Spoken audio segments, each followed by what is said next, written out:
I knew your thing was clickbait, your I failed level 4s, because I was like, there's no universe in which this Adonis of a man, this beautiful thumb wrapping son of a bitch, fails his level 4. There's no universe, no timeline in which that exists. So it must be a lie. I I appreciate you saying that. Welcome back to the Talking Average Fitness podcast, everybody.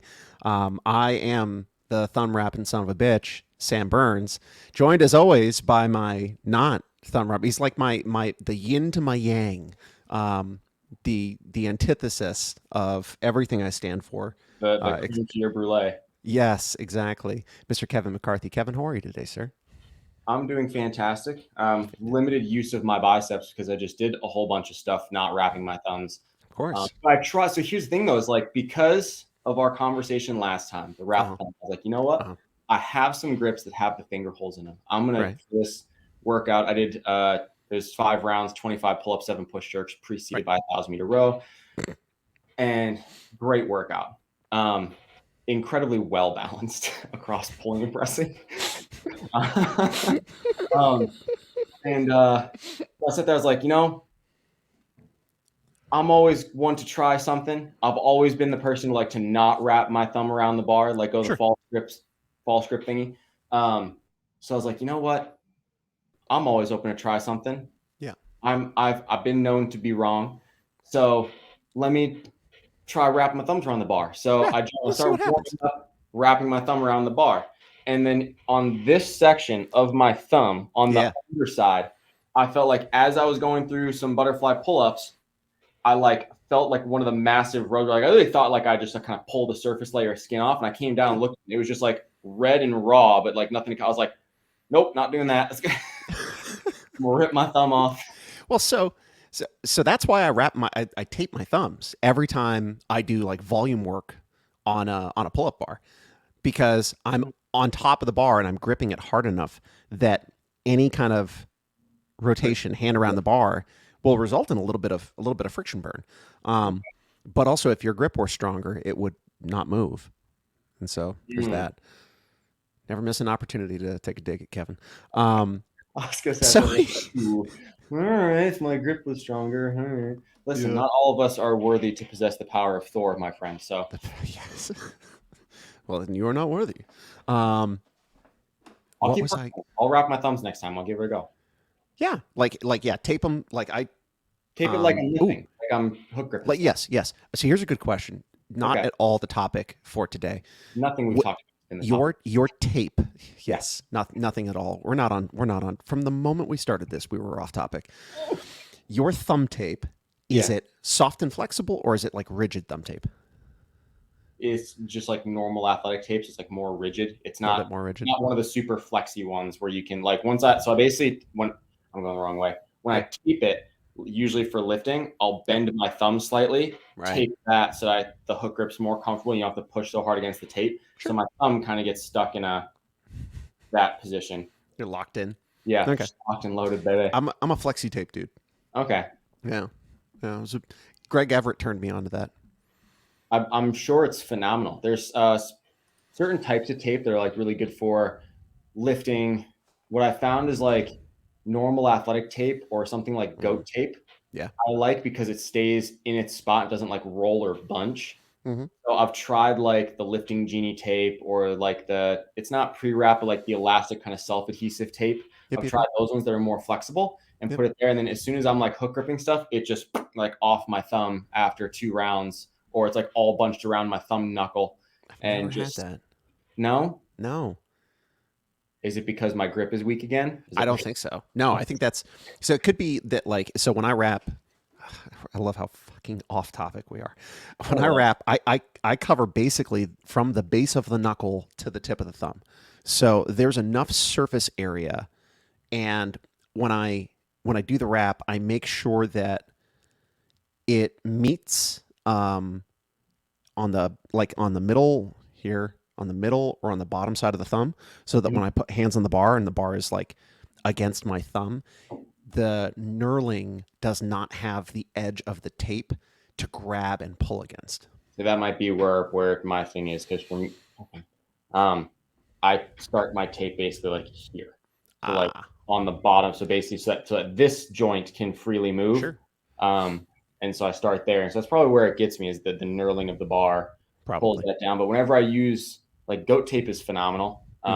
And so whenever I've used that throughout my weightlifting career, throughout CrossFit, like, it stays put because it's super sticky. Yeah. And gripping, so it stays put. But if I use, like, what we have here at Tilt, is we just provide general athletic tape for people they can tape a pull-up bar as long as they pull it down after.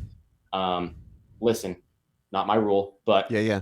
pull bar as long as they pull it down after. How many people pull it down after? About 40%. 0 people. Yeah, 40% of the people. There's like 4 that consistently tape their tape down, and then I have to do the rest. But that, like, it just bunches a little bit as I'm going through stuff. But yeah. Do they also wear grips when they tape the bar? Sometimes, but that's cheating. Yeah. It is 100%. But I did it once where Colin made me a bet, like, I couldn't go unbroken on a workout. It was like chest to bar pull-ups and double unders. He's like, there's no way anyone can go unbroken. I was like, watch this. And so I taped the pull-up bar, used grips, and was like, as soon as I jumped up, I was like strapped in. I was like, get it. Let's go. So I went unbroken. I was taking his class, and he was like, you fucking cheated. I was like, I don't care. I was like, Ronnie Coleman, don't fail me now. Lightweight, baby. Exactly. All right, so we actually did have a thing that we were going to talk 6.5 minutes into this thing. So Kevin came in, and he had a great little topic, and we kind of wormed it around. We got to the question of, is CrossFit going soft, right? Mm-hmm. And if you've been around long enough, you're probably listening to that and being like, ooh, well, maybe it might make you feel some feelings. Yeah, you might feel a way or two about that. And I'd love for you to recount, for anyone who might listen, where you got this. Like, what was the initial impetus for this? Yeah, so Chris Spieler used to have a podcast back in the day that he did with Doug Zakaris. Chris Spieler, for those that might not know, owns, I don't believe the title is CrossFit Park City. I think it's Park City Fit, but they are a CrossFit affiliate. And he owns that gym out in Park City, Utah. And Doug was one of his coaches. They've both been on seminar staff. Smart dudes in terms of coaching. And then Chris has been to the CrossFit Games 8 times. So, he's pretty fit. Yeah, he's a fit dude. And they brought their podcast back. They took a little bit of break during pandemic times and shifting stuff around and whatnot. But they brought it back. And Chris has been on somewhat of a rampage in terms of his social media, kind of trying to show different ways, creative ways, just kind of like maybe a different way of thinking of how we can modify workouts, adapt to stimulus, kind of like meet them where they're at and give them what they need for that day without smashing them into the dirt, Sure. And he does that often because he's passionate about it. As he's been getting older, he's like, hey, I need to incorporate some of this stuff to keep me healthy and moving and, again, not broken as I get older. And Chris has a unique scenario where he did beat himself into the dirt for a decade pursuing competitive fitness. But he's like, I have to use some of this stuff. So he's passionate about it. Yeah. And it brought about the question, because he was posting it so frequently, of basically ways to, in a nutshell, just like reduce intensity, like basically just back off the ledge a little bit. That someone asked the question, CrossFit's definition, or not definition, prescription rather, is constantly varied functional movement at high intensity. Technically, that is the definition of CrossFit. Okay. So that's the prescription for the methodology. Sure. And with Chris, who is he's an elite athlete, an elite coach, seminar staff member, preaching this step back from intensity type thing, someone asked the question, should CrossFit change its prescription? Like, should high intensity no longer be part of the prescription? Right. And so the way Chris phrased it, again, he kind of played devil's advocate for the conversation. Sure. But he was like, should the prescription be changed to constantly varied functional movement at like varied intensity, or like modulated intensity, or like kind of phrasing that a different way? Sure. That was the question. And so I thought it was interesting. It was a good conversation between he and Doug. They talked about a lot of nuance. They dove down a couple rabbit holes of like, well, what if the wind is blowing west and Right. Mercury's in lemonade and Mm-hmm. your kneecap hurts? Then what? Yeah. Like they talked about stuff like that, but it was a good conversation. So I brought that to Sam's attention and was like, Yeah. hey, we're two guys who know just enough to be dangerous. Let's talk about We're two humans who shouldn't be trusted to speak it. knowledgeably on a subject. Let's do that. Fuck it. Uh, Well, so I like this because I was at a CrossFit gymnastics seminar in Warrenton, Virginia, and during lunch break on day 2, um, I had the good fortune to sit down with a bunch of people who were, if you've been to a seminar, like some people will go out, but some people they bring their food and they sit and they hang out and they chat with other people, and so, um, because we get so limited time with people, I like to sit during lunch and be like, hey, does anybody have any questions about like anything that we talked about, like something we didn't get a chance to cover? And it always fucking rabbit holes. And so one of the attendees asked me, he's like, hey, I'd love to get your thoughts on this. And he was essentially asking if CrossFit had gone soft. And he was citing some programming examples he had seen, what he had seen some affiliates doing, affiliates who don't teach handstand push-ups or don't teach the snatch, or affiliates who they don't have any strongman work. There's no logs, no Atlas stones, no sandbags or anything like that. No big tires, which if you look 10 years ago, big tires were a staple. That was the thing. If you didn't have a big ass tire to flip at least once, Right. Were you even a gym? Yeah, were you even a CrossFit affiliate? Absolutely. Oh. And so he's like, do you think it's going in the wrong direction? And so this is related but parallel to this discussion here. So to the Chris Spieler thing, I'm pretty sure we're aligned on this. Yep. But I want to offer the clarification that was given by James Hobart on this particular thing, right? So at level 1, they talk about definition of CrossFit. CrossFit is constantly varied functional movements executed at high intensity. And then he said, and in parentheses is the word relative. Yep. Right? So relative high intensity.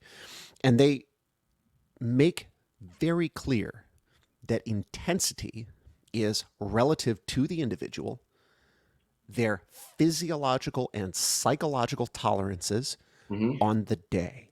Yep, exactly. And so I'm frustrated, going back to we kind of opened this with this thing, Kevin calling me a clickbait and son of a gun. So I'm on this journey to prepare myself for my level 4 assessment. And one of the things that they make very clear is you have to understand application of scaling and threshold training.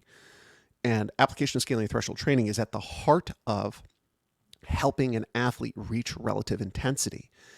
And from what I have heard, this is perhaps the most missed thing in the level 4 assessment, is people not understanding how to identify an appropriate scaling option for an individual inside of a group environment, such that the end result is an appropriate amount of intensity as similar as possible to the intended RX stimulus for the workout. And when I listen to someone comment on the Chris Spieler thing and be like, well, should CrossFit redefine their definition? No, for fuck's sake, no. No. And so that scares me. Yeah. Because what that says to me, and if I'm wrong, tell me I'm wrong, but what that says to me is there's a shit ton of level 1s, right? Because in social media, one person saying something like that is almost always backed up by a bunch of other people who aren't saying something. There's a shit ton of level 1s who think that intensity is not relative, or don't understand the concept of relative intensity, and think that the intensity level that is appropriate for a 50-year-old, who has just walked into the gym that year and is still a novice CrossFitter, is not high intensity because they compare it to what they think is high intensity. That Yeah. scares me. Yeah. It's a problem. And I think what goes along with it is we've seen kind of a pretty rapid growth, I'd say, and at least some awareness about coaching progression and Mm-hmm. continued education. And there's more courses, there's more knowledge, there's more Sure. subject matter experts. There's all this knowledge and stuff out there. And a Right. lot of people, like, I mean, every level one has a big ass group of people. Like, people are continuing to do level one, like just more and more people getting their level one. Yeah. So, and whether they're choosing to take that and go coach, who knows? But I'd wager that most of them that are diving into level one are doing it to at least do some coaching Sure. part time, whatever. Most people probably aren't just getting their level one just for a giggle. Probably not. But that's actually worse. But continue. No, I agree with you. Yeah. But I'm just saying. I'm just making a Yeah. statement. Sure. So with that, I think the massive kind of uptick in people getting their level one or the rate at which people are now getting their level one is not matched by the rate at which those people are improving, or it's kind of like a bottleneck type deal. So you got a bunch of people that are like getting into level one, and the bottom of the bottleneck's got this big, Yeah. but the funnel is still this big of people Yeah. that are like kind of getting some development, meeting with people and training under people who are better than them, learning things. Oh, Sam's getting his whiteboard. Visual aid. Keep going. And then moving on to their level two, getting feedback on that, continuing to develop, getting their level three, continuing to develop, getting their level four. Like the bottleneck of people developing their coaching and becoming better and immersing themselves in it. I'm like, how many times have you read the level one manual, Sam? Like front to back? Man. Okay, like how many times have I done an in-depth reading of something in the level one? More times than I can count. Okay, that's what I'm getting at. Same for me is like at every year, just continuously multiple times throughout the year, dive in, read this, right, highlight stuff that's important, go back and read it again. Like searching for true mastery of those things. Yeah. Versus people that like they get their level one, they don't go through any other development outside of that. Yeah. And they're like, CrossFit's just going hard. Or depending on their community, CrossFit's just not going hard. Because there are some gyms, some communities that, like you said, they don't program high skill gymnastics. They don't program snatches or cleans because they're hard to teach. Yeah. They're like, cool. And their classes are like multi-part, so you don't need to coach. Like, all right, you're going to come in, you're going to do 5 minutes on the bike. You're then going to do a 5x5 back squat at something that's not super heavy because you didn't warm up enough. And then 60%. and then after you've after your knees finally stop snapping, crackling after your fourth set of back squats, then we're just going to do Helen. And I don't give a fuck what weight kettlebell you use or where you swing it to, as long as you just, don't make your nose touch the floor at the bottom. That's all I care about. Right. And then pull-ups. We don't do pull-ups. Let's just do ring rows because it's easy. Yeah. And that's the class. And, or even worse, if you've got pull-ups, do them. If not, go do ring rows. Oh my God. I'm not going to fucking strangle someone. I'm not going to call this gym out, but I did an internship with a CrossFit affiliate, and back in the beginning back in the beginning of my coaching journey, did an internship for probably like 4 weeks ish. And that was a thing that happened. And I sat there and I was like, I was still early. I had literally fresh out of my level two, fresh out of getting bitch slapped by old marshmallow for 2 days, fresh off of that. And walked in this gym like, hey, I'd love to develop and learn. Awesome. Would love to have you. And one of their coaches said those exact words. If you have pull-ups, do them. If you don't, you're doing ring rows. And I was like, and the pull-up warm-up was do pull-ups. Take 2 minutes, you do a couple sets of your pull. I was like, oh my God. I watched a coach at this gym, different story, but this I watched a coach at this gym straight up pull out a plate while he was coaching class, a plate of chicken breast, rice, and broccoli, and stand there feet, like eating Right. dinner whilst coaching his 3 evening classes. And I'm like observing and shadowing. And I'm like, what am I shadowing? What is Right. happening? I Yeah. don't. Oh, anyways. I, anyways, I think you highlight something really, really important. And so this is where my visual aid comes in, right? I So blood pressure going higher. Just also that. Let me hop back here. I'm gonna make the screen wider so I can do this. All right. So this is not backed up by any actual statistics, but this is what I feel is true, right? okay. So what we've got here is obviously not to scale. Right. Okay, There there we we go. go. Time. Yeah. So Yeah. it's Yeah. over time. The numbers at the bottom are years, I'm guessing. Yep. And the vertical axis is people, i.e., volume of people. Yes. This is a distribution of the number of people who are credentialed as trainers over time. Okay. I Yep. have I have a fervent belief that at any point in time there's a shit ton of level ones. There's constantly people going into the level one, right? And then over time they, you know, peter off. Maybe the couple stick around and they get their level 2 and eventually they get to their level 3, but most people they get to a point and they just like, I'm going to go get a real job or I'm going to go do something else, right? Yeah. And the important thing about that is if you're a level 1, you're a dumbass. And I say that because Say I that was a with the dumbass. utmost of love, with like Yeah. the utmost of, it's you have to know what you don't know. Well, and you cannot know. You haven't been doing it long Right. enough, Yeah. right? You You're you have, you have not met the barrier to entry for knowing the bare minimum to abs- realize that you're an idiot. absolutely. That's a problem. Like this is in general a problem with CrossFit. CrossFit has an attrition problem, right? There's a I have lot an of reasons for interesting that. question for you after you continue, but I have an Okay. top in my head. There's a lot. Write it down. Don't forget it. There's a Okay. lot of reasons for that, which are not the subject of this discussion, but one of the ramifications is in order to get good enough to understand things like application of scaling, threshold training, you've got to coach long enough to get reps under your belt, to be critiqued or given feedback by coaches who are better than you. You got to stick around long enough to do that. And if everybody's dropping off at I don't know whatever 3 years because they got to go do something else, then that means the great majority of people are dumbasses who are coaching.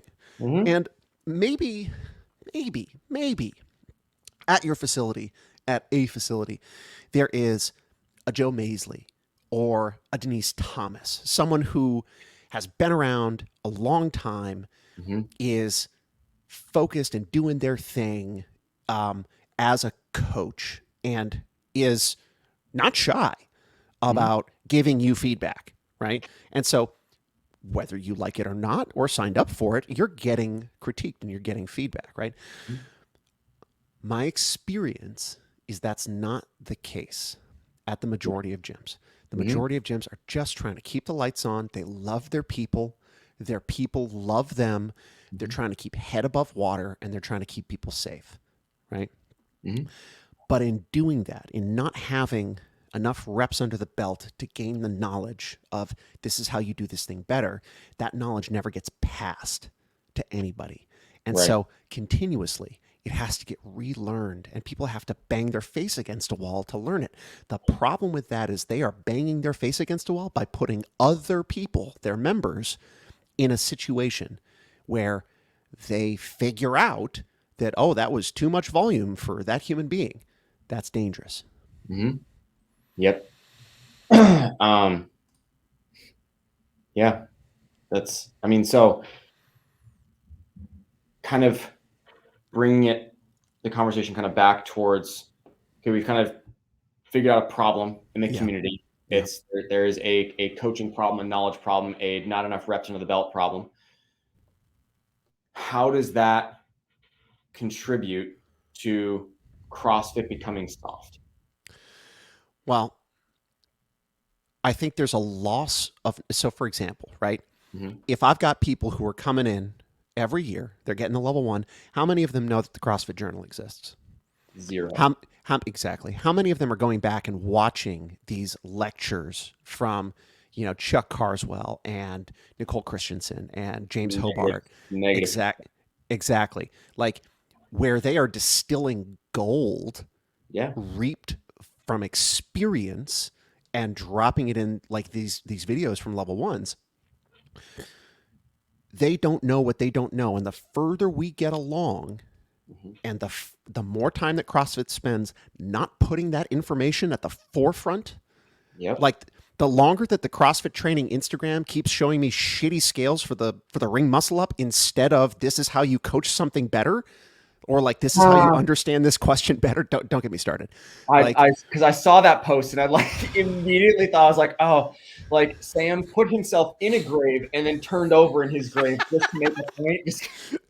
like the more time they're missing the in some ways they're missing the boat hard, and I get that they're trying to right their ship, and so I'm Well, okay the ship going has right. had 7 different captains in the past 18 months. There's So that that, like, too. so there's that, and so like the whole team is just like, who's the captain now? I don't Yeah, know. I like, fuck. What do we do? I get right, just put something simple on Instagram. We got to give the people something. Okay, sure. right. Like, and I would imagine that that's because the people that work at CrossFit are, They're I'd smart like to people. think the majority of them aren't idiots. No, That they've been like doing this long enough and have accumulated enough time and reps and reputation sure, to have earned that position working with the mothership. sure. Um, so I would imagine like it's just the past 18 months or so had just been somewhat of a scramble as it It's been changed. more than 18 months. It's been a couple of Okay, years. Yeah. 3 years. Fine. I'm trying to, Well, no, but I get it, but at the same time, yeah, you're absolutely right, and it's because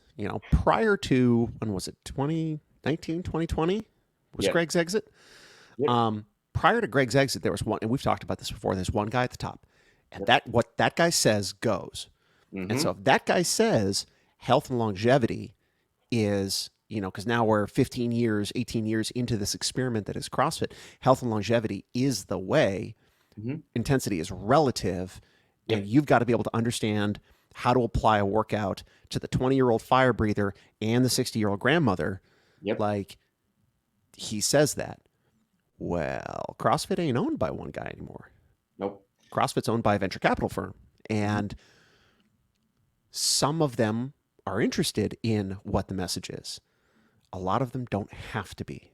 Yep. And I think CrossFit has been forced financially to put their focus in places that previously they were not required to put their focus on because they weren't in the situation they were in. And this is just one of the byproducts. And so um, I know that there are people on staff who have this understanding. But Mm-hmm. the problem is like, if you go and let's say you take your level 1, right? At the end of 5 years, you're like, Yep. I gotta re-up. I'll go take my level 2, right? And at Yep. the end of 5 years, you're faced with another choice, right? If you're a coach in most gyms in America, first of all, you've just made it to 10 years of coaching. Congratulations, you're a fucking Yep. unicorn. Yeah. Second of all, if you're at most gyms in America, the most amount of time that you have spent around one of these people who works for seminar staff, who we are calling relatively smart, Mm-hmm. is 32 hours. Yep. 16 hours for your level 1 and 16 hours for it. That's it, Yeah. That's it. And that's an And incredibly small amount of time. yeah, and this is why, like CrossFit really needs to be putting out, even if you recycle the videos, like They're great. take every single clip of Chuck Carswell, James Hobart. There was Mm. Dave Castro. I have no idea what year this came out, but I remember it vividly. It was broken into 5 segments. There's part It's 1, the 2, 3, programming 4, lecture, 5. right? Programming lecture from Yeah. Dave. Well, And he, Dave was running seminars, so it was early. yeah, so it like way early. Yeah. And I still go back and watch that. I probably watch it 2 times a year. It's one of my favorite segments or lectures. And again, it's broken into 5, probably like 15-minute videos. Would you say Yep. it's like probably just Something like over an that. hour's worth of information? Yep. It's phenomenal. It's a great lecture. It's so good. It's a great lecture. I remember one of like a clip of Chuck Carswell talking about basically like what having a high level athlete at your gym can do for your gym, but how not to fuck people up trying to get them to chase that. He's like, hey, having a games athlete at your gym is amazing. It's inspiring. It can show people like this is possible and all this cool stuff. And he's like, but also don't try and get all your members to get a sub 2 minute Fran. Like that's not the goal. The goal is to get them to move better and move with a purpose and like, hit their power output and their intensity for that day. Yeah. Like it's an amazing source of inspiration, but all of your people can't go there. Yeah. So don't fuck people up doing that. And I don't know if that was like part of a lecture or if that was like just a question that had been asked and they caught it on film and posted that 3-minute bitch on Instagram or on YouTube. But it's a phenomenal clip. Like even if they recycled the same videos, I think, as we've been saying, there's a massive portion of people over the past few years that have gotten to level 1 and gotten into the coaching space that have no idea that any of that exists, and they don't have the understanding of the methodology that our needs differ by degree and not by kind. I mean, that's a gold statement right there. It is. Our needs differ by degree, not by kind. And not only do they not know, they don't have anybody poking them, being like, why aren't you doing better? Being like, hey, it's so because people only get the 32 hours over 10 years, maybe if they make it that far, 32 hours over 10 years with someone who's an expert in the field for most coaches.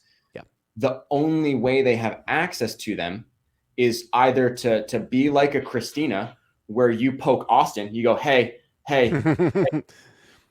help me. I want to help me. Pick up and move your whole family to another part of the country. Right. But I mean, like I can confidently say 100% right now, couldn't be me. Like if I didn't move to Boston because of Sammy, like I would not have been like, hey, let me just pick up my entire life and go seek out this group of humans. Like that was something. Anyways, unless you do something like that and you're that type of driven, your only access to those people is whatever media CrossFit puts out. Yeah. Or whatever media you go and seek out. Well, sure. But you get what I'm saying? Like the only way you can access that is via a screen of some sort. Yes. And it's like, there's so many phenomenal, I've said this so many times. I want them to bring the CrossFit Journal back, man. Can we write it? Can you and me just like, I don't know. I'm gonna voice a secret fear that I have. Okay, hit me. I'm afraid they're going to take the journal down. No. Yeah. I don't. Why? Because you can't go to CrossFit.com and find the journal. No, there's no journal section. It's just no direct link. No. It's still a requirement if you're an affiliate to connect.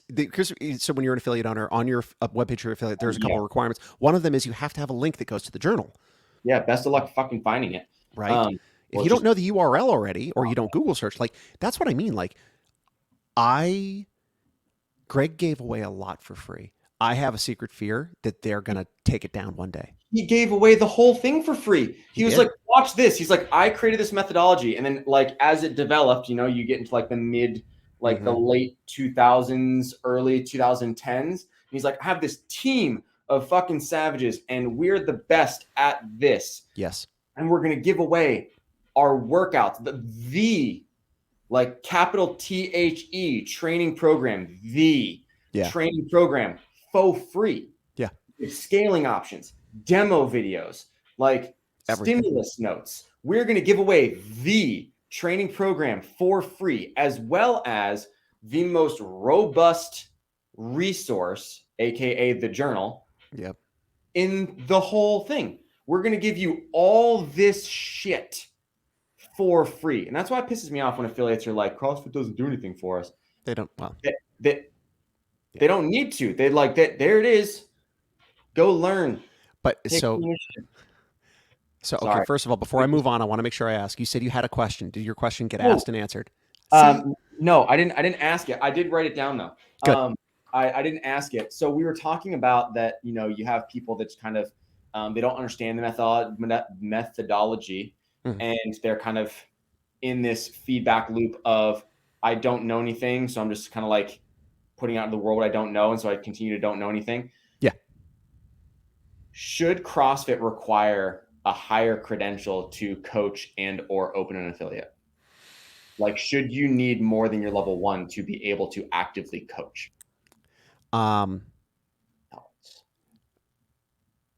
Coaching and opening an affiliate are two different things in my view. I'm aware they're two separate Yeah, questions. So let's the first one first is, should CrossFit require a higher credential than a level 1 to be able to like be on a coaching staff? Not that you I don't can't think so. learn. Okay. I don't think so. Okay.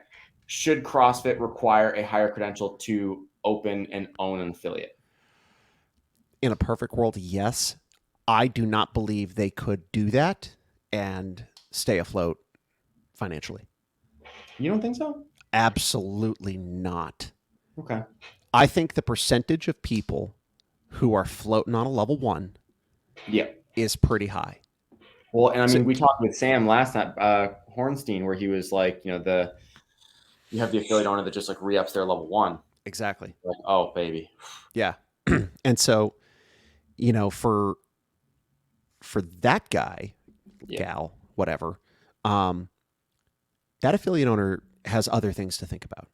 And cool. You have other things to think about. You've got payroll and billing and Spotify and all the things that you've got. You are this person. You are not a bad person. No. We're just talking. But this is what I'm talking about. So if automatically starting January 1, 2024, yes, CrossFit said, if you are an affiliate owner, you're the LOR, the licensee of record. Yep. And yes, because currently an LOR must hold at least a level 1, right? Yes. So you can't not be a level 1 credentialed person and own and operate an affiliate. Never mind if you don't coach, you have to have a level 1 to be the licensee of record. Yes. So if January 1st, they said anyone who's an LOR who currently holds a level 1 must either de-affiliate or pass the LOR to a person who has a level 2, or take your level 2 and pass in order to remain affiliated. Right. I think that there's a significant percentage of affiliates who would just drop off the face of the map. I think that would, so this maybe, I don't disagree. I think you would weed out a lot of the bad gyms. 100%. The problem with that is, and this going, if this were a Glassman thing and it were, this is part of the cream rising to the top, sure, cool, swing for the fences. And see it, yeah. Sure, but CrossFit wasn't $120 million in debt then, right? Or whatever they are after the purchase of Cap, right? Yeah. So there's that. Mm-hmm. For CrossFit as an organization and a business to say, we are willing to die on that high horse and financial losses be damned. Yep. From a culture standpoint, from a leadership standpoint, I don't believe they're there. No. Would I like to see it? Yes. Yes. 1,000% yes. And because I believe it would weed out the affiliates who are not. It would drive and reinforce and reward continued education and buy into the system, right? Yep. 1,000%. And we're getting a version of that. There are some updates coming to the affiliate map, where the affiliate map is now going to show, does this gym have a level 2, a level 3, or a level 4 credentialed coach? Also, it's going to show like their highest ranking coach. It's going to, I believe so. Yeah, something like that, which is very interesting, right? Does CrossFit listen to our podcast? Did they listen to our Sam Hornstein episode? They didn't, but like, so someone sent me a clip. It was Don Fall on Best Hour of the Day podcast. Okay. And he was talking about Ackerman and Fern, talking about updates that were coming to the affiliate map. So they recognize that there's an issue here, that like, if you go to the map, everybody's on a level playing field. Level playing field. Which, great. But the problem is I know people, this is a great example. I know people who, they do CrossFit on their own, but when they go and they want to go to another place, they will opt to go to a Globo gym instead of a CrossFit affiliate because they believe the coaching will be substandard. That is their default assumption, and so they won't go to an affiliate. That's sad, right? That's heartbreaking. It is. I have dropped into a bunch of places in a bunch of different parts of the country, Yep. and I have experienced everything from, um, I would say, decent coaching Hmm. to fair to middling to outright neglect, Yeah. and like everything in between. Yeah. Um, See, I've told this story. I think I've told the story on this yeah, you podcast. have. Yeah, I dropped into the gym and like the coach like go do this, and yeah, then came the phone, and I was yeah, like, yeah. oh And yeah, like, I don't think that's the norm. no, What I I think, would say that's very far below. Well, you know, that affiliate is now closed. yeah. So what I think is the norm, if I had to stereotype an experience, Yep. would be um, a person who briefs the workout, Hmm. right? Yep. Maybe after the warm up, maybe before the warm up, 50 either way, dealer's choice. And um, there are some scaling options provided. Hmm. Um, there's a lot of called reps, but they're empty reps in the warm up part, right? So there's not a lot of seeing and correcting. Right. And um,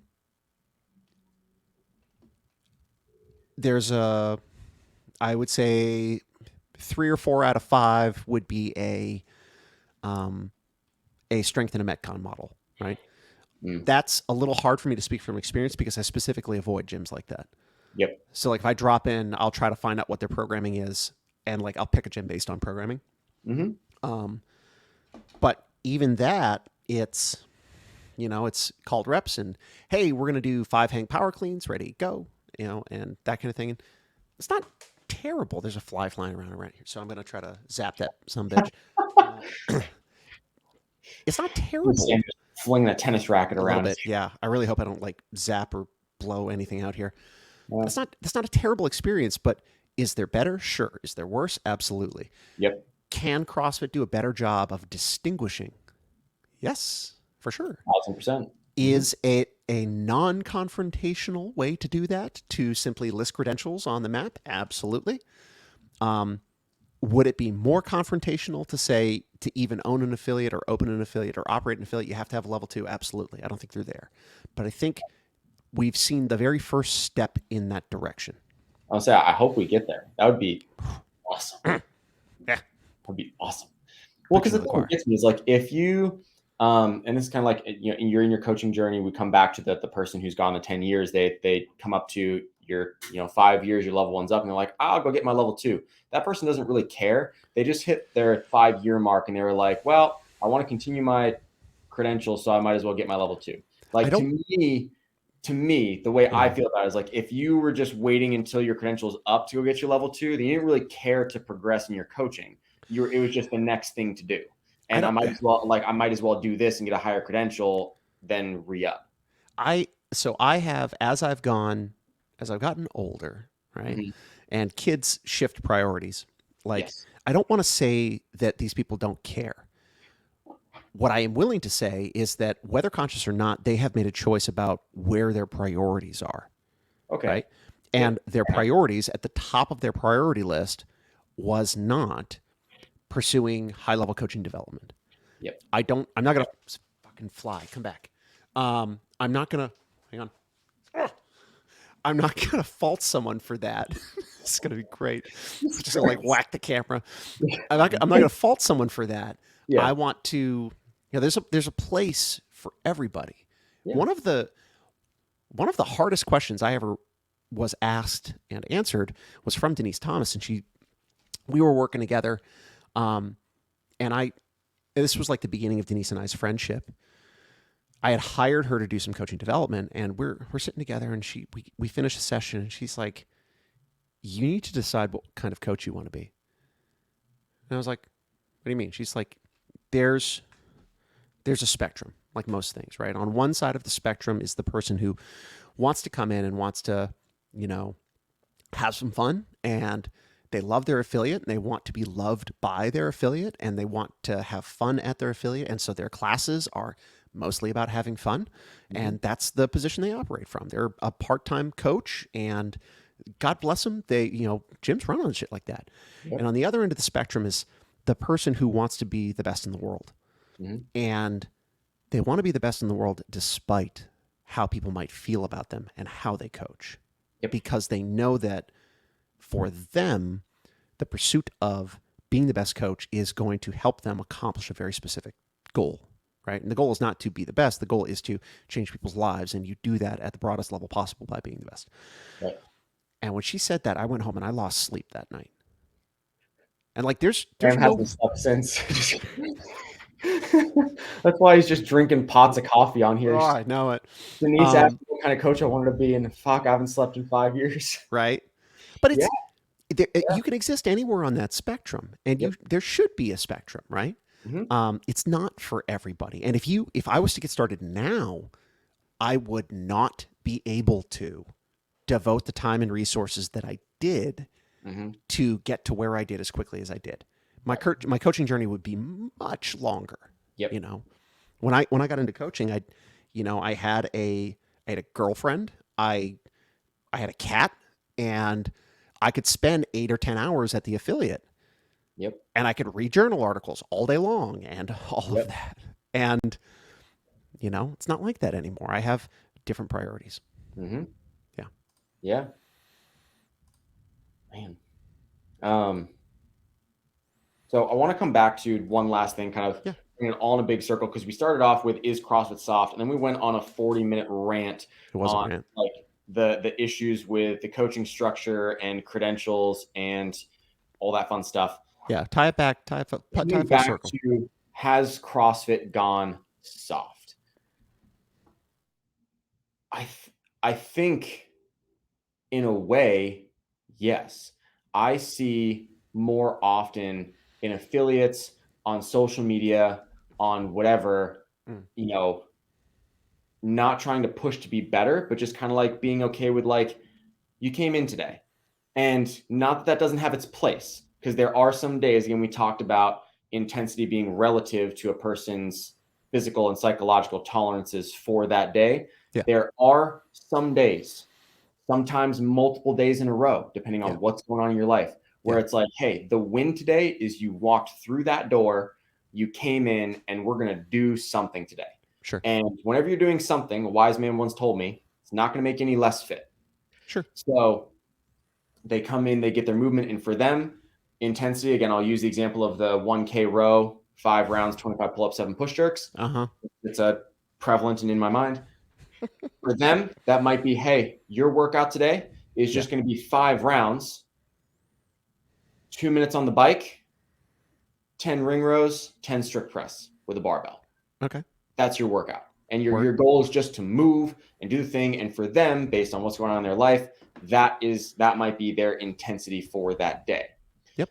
And again, the way that I program, the intensity, like the way that you approach the workout, changes. So what I mean by that is not everything is done with the gas pedal fully through the floor of the car, where you're just like, fucking 3, 2, 1, go, shift that bitch into sixth and see what happens. Yeah. There are certain paces, certain things, if you're doing Fran or Cindy, those are 2 different paces that you do those workouts. Sure. Cindy and Chelsea, 2 different paces. 2 different paces. Exactly. So, but it doesn't mean that any one is more or less intense relative to that workout and to that day than the other. It's just the intensity is relative to that individual, yeah, their tolerances for that day, and the workout, yeah, and what stimulus you're trying to get. Yeah. So it's not that, hey, if I say, hey, we're doing a 30-minute AMRAP, Woof. I want you guys to come out at like, a moderate pace on your machine. You're going to break this up like this, and we're looking for a consistent pace. Doesn't mean that I'm like letting people be soft, so to speak. Right. It's just that's getting them the stimulus that I'm looking for to move them forward in their fitness, but also keep them healthy and injury free for the long term. If you just put a gas pedal down on a 10-minute workout 6 days a week, check back in a month. You're going to be a puddle on the floor with at least 2 joints that aren't happy with you. So I think there is variance in that, but that comes down to, as we were talking about with coaching, like understanding how to apply the methodology and apply the programming and execute things properly. to keep your fitness moving on a low trajectory to a distant horizon, which is Yeah. what we're trying to do with 99.9% of our members. But I think the like going soft is just kind of like people come in and you just let them do whatever. I don't want That's to do I don't want to do push jerks today. I'm going to do strict press. And people go, okay, yeah. like whatever. And sometimes you got to read the room. And if someone comes in, they go, hey, man, I'm just going to do strict press today. I'm not going to push jerk. Yeah. And you kind of like read, you're like, yep, like they don't have it today. You're like, cool, man. Like find a weight that's good for 10 and let's Yep. rock and roll. Like sometimes there is something to that with coaching. It comes with reading people, but there's a difference between that and just letting people do whatever. Mm-hmm. And I've heard this notion a lot where it's like people are paying their membership to be here and it's their hour. So if they want to do a certain thing, let's rock and roll. Sure. And it's like, again, there's a line between kind of reading the room Mm-hmm. and reading that person Mm-hmm. and kind of getting them what they need for that day versus just letting people do whatever the fuck and modify however the fuck just because you can't be bothered as a coach to give them a little push or give them a little something. Right. You know, and it's a delicate balance sometimes. Yeah. And the better you know your people, the better you can find that balance. Because you probably know your members that need a swift kick in the butt and some members that need to be shown a little bit of some grace as you're going through. But you know, I think that the major thing with is CrossFit going soft or is, you know, there definitely is less in the culture of like, we're harder than everybody else and my warm up is your workout. And there's definitely less of that now than there was in like the late 2000s, early 2010s for sure. Because that was a big part of the whole thing was that like, we're so much harder than you. Right. My warm up is your workout. You wouldn't be able to last a day in the gym with me type deal. And I do think there's way less of that. And I don't think that's necessarily a bad thing. But so I think that that's not CrossFit, that's CrossFit affiliates. yes. Right. And so to the question, has CrossFit gone soft? My answer is no. Right. CrossFit is CrossFit. Right. Okay. Fair enough. And like, when you think back to the earliest days, CrossFit was just a bunch of workouts on a website. Yep. And we had a bunch of knuckleheaded fucking meatheads who have never done, like, the first time anybody did Fran, it was like, what? Why? What's a thruster? You know, front med ball into your butt to check exactly. Like, and you bounced off that bitch as you're coming back up. So like Fran is a bad example, but like let's take a Cindy, right? So 20-minute AMRAP, right? I'm going to do this for 20 minutes. This doesn't sound terrible. 5 minutes in, you're fucking like sucking air and shit's falling apart. Yeah. It took a special kind of person to be like, I'm going to bang my face against this until I figure out how to do it better, because there was no one else showing them a better way. And so the hardos were the people who voluntarily were like, well, how hard can I go? And they just did it, you know. As CrossFit has grown, as affiliates have opened, you get a broader pool of human beings to expose the methodology to expose the programming to. I think the more insidious part of that is the complacency of coaching that has seeped into the culture. Yep. And to your point of that person who comes in and is like, I don't want to do that. Well, it's a complacent coach who's like, okay. Yep. And it's a weak culture that supports that. Now, that to your point of, well, people pay $200 to come in and they get to decide what they do. No. If I'm running an affiliate, and this is the same thing with my private training clients, I'm telling you what to do because you've told me that you have an issue and we've discussed what that issue is. And so I'm going to offer you a solution. You voluntarily contracted with me to accept the solution because you believe that I can get you to the point of freedom and absence of pain that you want to get to. If you no longer believe that, you should stop using my services and you should go find someone who jives with what you believe. Right? Yep. I don't buy the members deserve a voice in, what their affiliate does. Like that's Yeah, no, I'm right there with you. And so that's not to say that an affiliate should not listen to members, but at the end of the day, the affiliate owner is the person who is putting everything on the line. And the beauty of the affiliate model is that it's not a franchise. You get to decide as an owner, this is how this place operates. And there are enough affiliates now that if someone doesn't like that, they can go someplace else. Or they can go to a Globo gym and they can do CrossFit.com for free, right? Yep. Yep. I think that I'd love to be proven wrong, but I think that complacent coaching, not giving a shit about scaling options, not pushing and asking one more question, not trying to develop a relationship with your members. You know, that member who comes in and picks the 20-pound med ball when you know they should pick a 14 Mhm. and or scale the reps, like there's a reason they're doing that. And maybe you've got the brain on your shoulders and you're like, y'all, we want to be finishing our wall balls in one, maybe two sets. And so there's that person who picks the 20-pound med ball every time, and they're 3 or 5 sets Mhm. every single time, and they're missing it. And you're like, fuck, how do I? You've got to put in the work to Yep. connect with that athlete, to ask the right questions, to figure out why they're doing that thing. Because it's not accidental. They're not fucking Mhm. ignoring you because they think you're an idiot. They're doing a calculus inside of their brain, and the end result is, well, so I should pick this medicine ball. Mhm. You've got to understand that. Yep. And it's on you as the coach to figure that out and to meet that person where they are and to speak their language. And if you can do that, you have the chance of making a change in that person. But Mhm. if you can't, you'll forever be frustrated by people who don't listen to you and don't care, you Yep. know? Yeah. It's not on them to they got kids and jobs and family members and people who are, friends who are stealing their lawnmowers and not returning them, and they got other shit to worry about. They come to be coached. So coaches fucking coach. Did someone steal your lawnmower and not give it back, Sam? No, but no, never. Like also like if you could walk I was like, away I with came out of left field. I'm like, oh, Sam, what's going on? no, I'm just like thinking of like stuff that like happens in neighborhoods where it's like, Yeah. son of a bitch, Bob never returned my mower, Yeah. things that might be in I get people's you. head. Yeah. I That's hard though. It Like is. that's hard work, and that's part of the reason that this is an issue, Yeah. you know? It's super hard.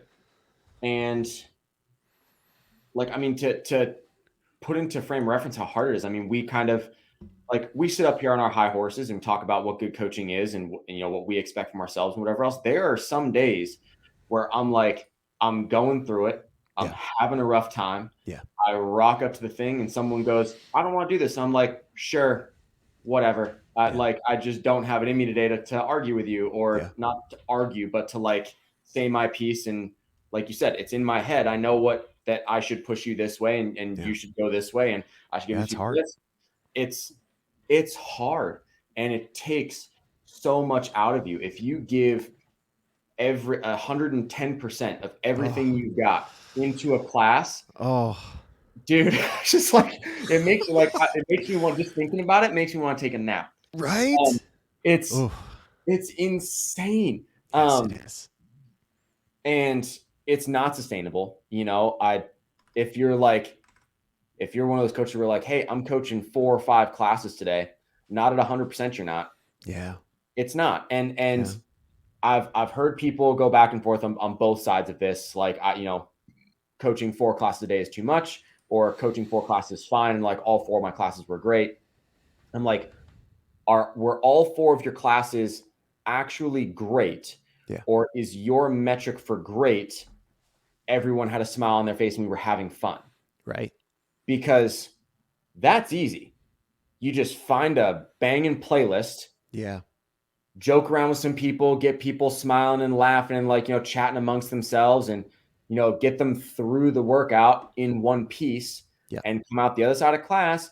Everyone's going to have a smile on their face and be like, that was great, Yeah. because they had fun, Yeah. and not that there's any, like, not that they shouldn't have fun and we should be running like, boot camp, getting on them type thing. But if that's your metric for, I can coach 4 classes and my classes were great because people had a smile on their face, that's the wrong metric.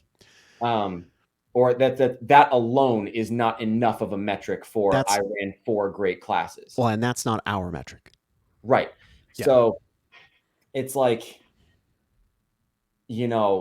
I very much believe like you can't coach 4 classes, especially 4 in a row. Mm. Like Yeah. 4 in a row, like you can't coach all of those at like max capacity I'm and giving it all you have. I've told this to some of my members. I'm like, yeah. here at Tilt, the way our schedule works and the way our structure is, we have 2 full-time coaches, 8 classes per Yeah. day, so we each coach 4. Yeah. And the afternoon schedule is a noon class, then 4:30, 5:30, 6:30. The morning schedule is 5:30, 6:30, 8:30, 9:30. So there's like a 1-hour break in between. And Yeah. that 1-hour break is a fucking godsend. Yes. Thank So God for that. I sit down and go, and eat something and just like caffeinate myself and all that fun stuff. Oh But yeah.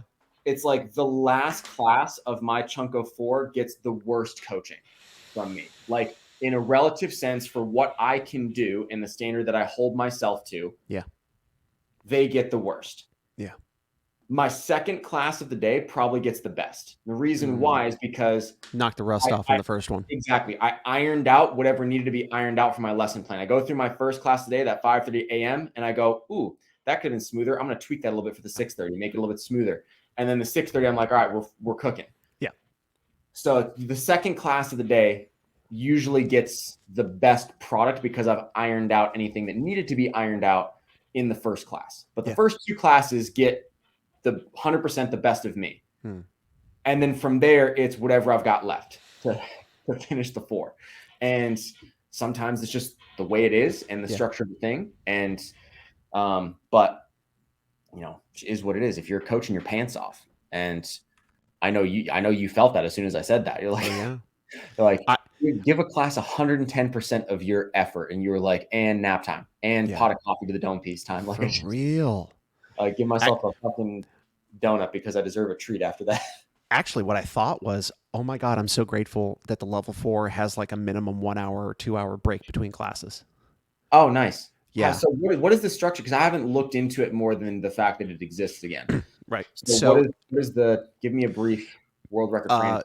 You go to a place a couple days before the assessment, they send you workouts.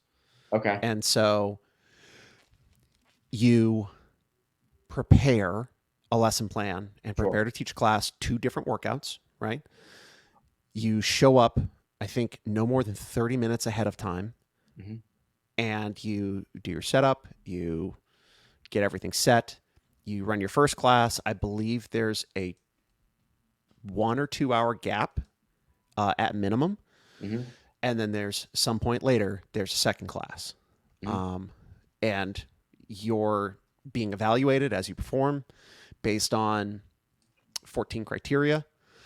Do you know the criteria? Like that give it to you, or are you just like? Oh yeah. So this is all, there's a candidate handbook, and it breaks it down very, very clearly. And the evaluation is an extension of the 6 criteria of an effective trainer. So teaching, seeing, correcting, group management, presence, and attitude. Demonstration is lumped in with teaching. Okay. And the 6th criteria is application. And so in that you have application of scaling and threshold training. Gotcha. Yeah. Gotcha. Wild. So you're coaching a class just at a different affiliate. Like you go, huh? Yeah. Yeah. Okay.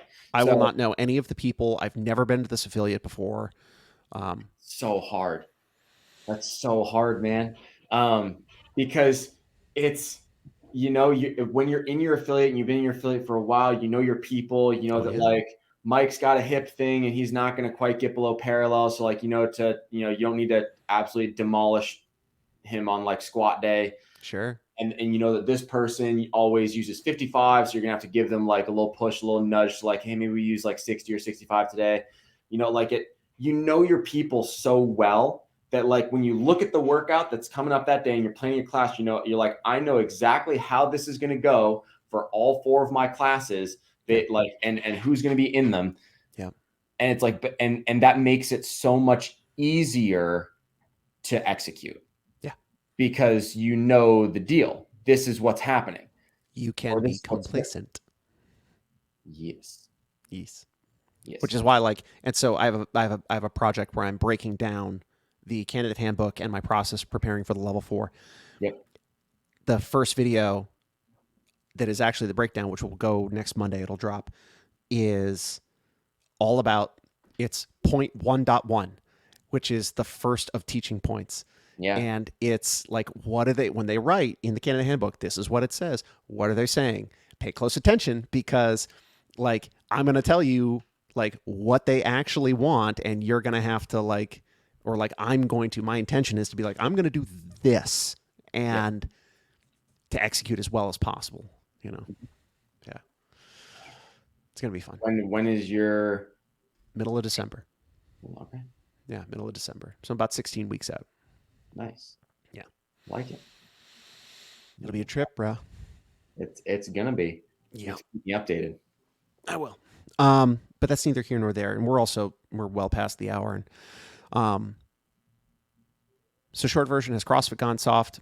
Probably not. But are there more CrossFit gyms, and have we steered away from smash a face and skull and crossbones? Sure. Yeah, Probably appropriately so if we're looking to affect as many lives as possible.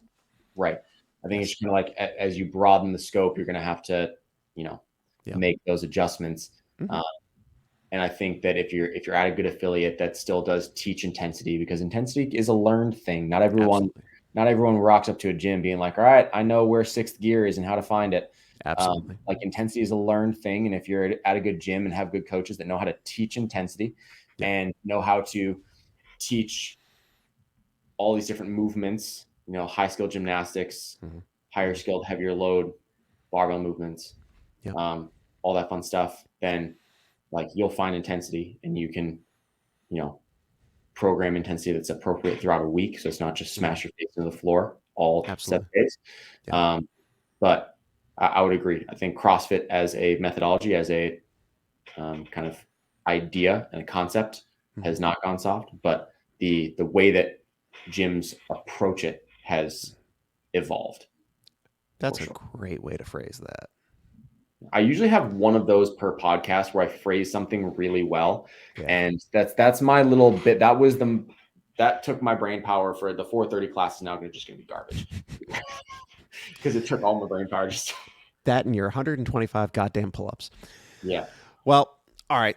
Thank you, everybody, for coming along and playing with us. Kevin, have a great rest of your day. I hope you don't get rhabdo.